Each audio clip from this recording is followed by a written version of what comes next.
Welcome, this is Jane Gardner, and welcome to Solopreneur Success Strategies.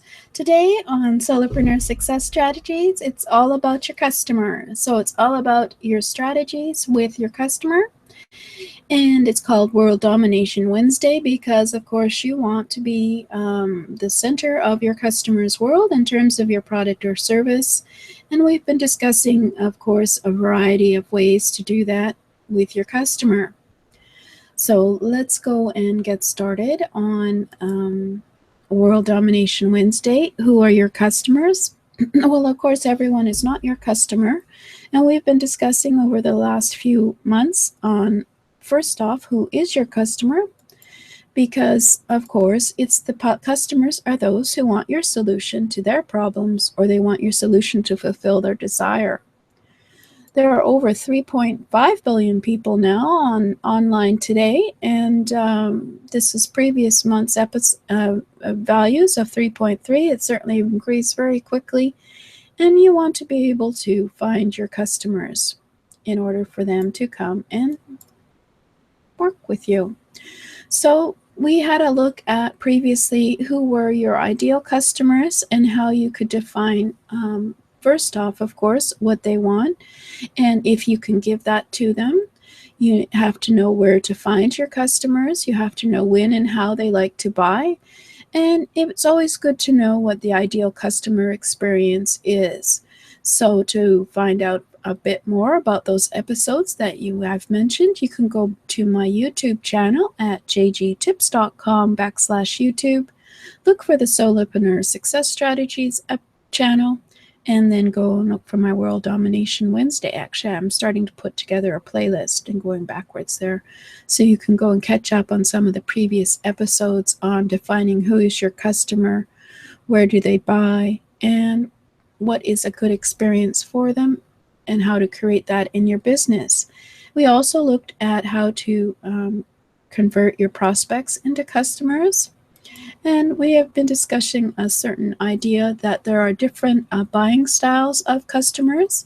And if you can detect what a person's buying style is, you can be more successful as a salesperson with your training and how you give out information to them to understand who you are, what they want, and why they want to buy from you. And as well, we've been looking at what does good customer service really mean. We had an episode on that, and we had a look at having the mindset of a customer service rock star and how you can develop things within your business to add which help with customer service. And I think the next one is, of course, about adding a frequently asked questions into your customer service. So a lot of the questions can be answered by your customer using an FAQ. And now we're looking at the importance of customer onboarding in your sales cycle, where onboarding is where after the purchase, you keep them as a customer, and of course, looking at how you create a process that makes it much easier for them to become your customer and stay your customer. Because we looked at first, of course, how unsatisfied clients and poor reviews and not getting a lot of referrals from your customers you already have can lead to low sales. It can lead to confused, frustrated staff if you don't have the proper customer onboarding process. And of course, there'd be lack of feedback and lack of metrics because you have unsatisfied customers who buy from you once and never come again. So we're developing a process where you can what is called onboarding to develop the process within your business so that you can lay it out within your business plan so that you can develop your customer onboarding process, which will help you retain your customers. So one of the things that you do, of course, is teach the customer how to use the product to its fullest. We've had a look at that. You build a strong relationship with your customer. You gather information about your customer with surveys and email subscriptions, etc., feedback, and drive home the value of the product or service. Also helps to retain your customer. and set clear expectations as to what your product or service is and how they will get success from it.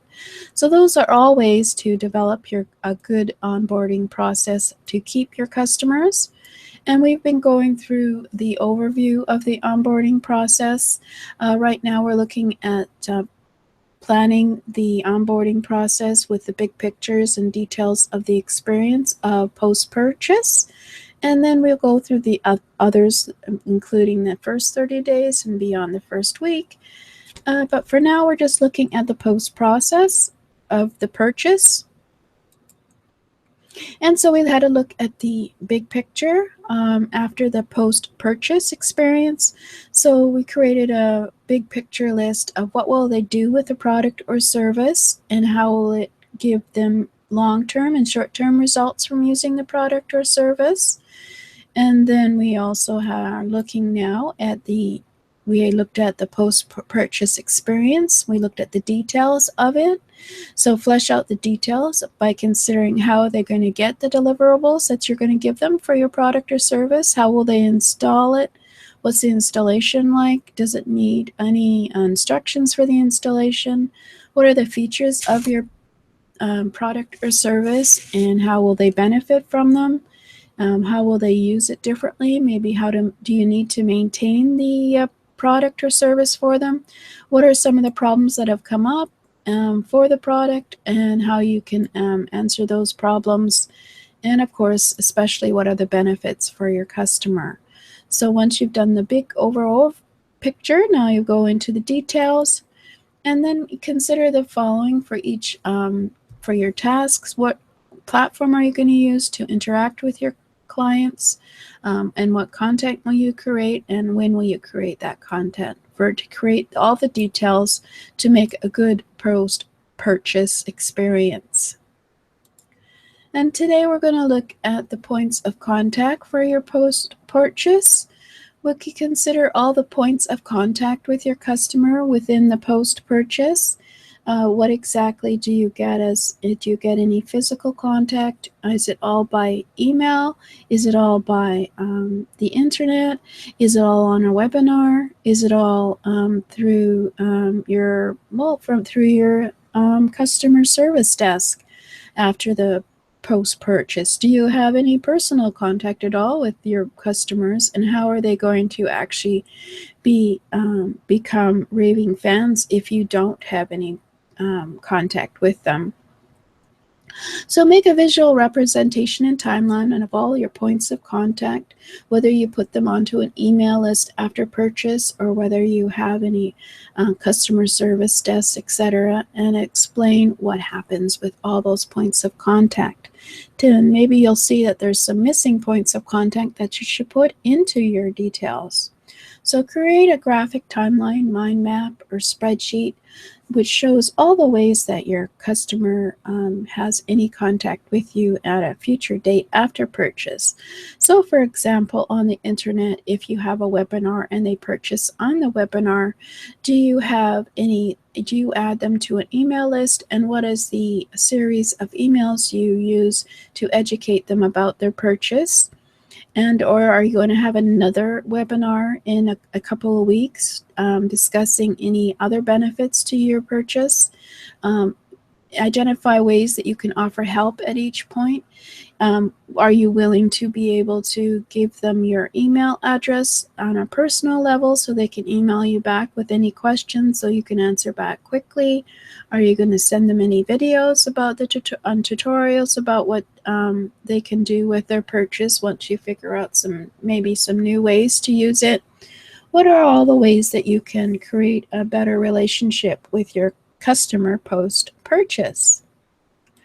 So that's some of the ideas on how to create a good onboarding process right after they purchase your product or service. And next time we'll be looking at the customer relationship management which occurs after they have purchased and you develop a closer relationship with them.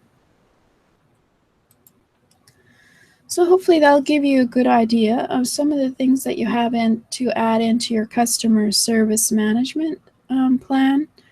for your business. Now, maybe there's some things that you didn't think about at the time, including having maybe a newsletter that's once a month to keep in touch with your customers. Hopefully that'll give you some ideas. And you, of course, can go back to my YouTube channel at jgtips.com/YouTube and subscribe there if you want to receive a notification on the future videos on customer relationships. And of course, you can look at the previous videos there for free. Thank you for listening. This is Jane Gardner, and we'll talk to you next time.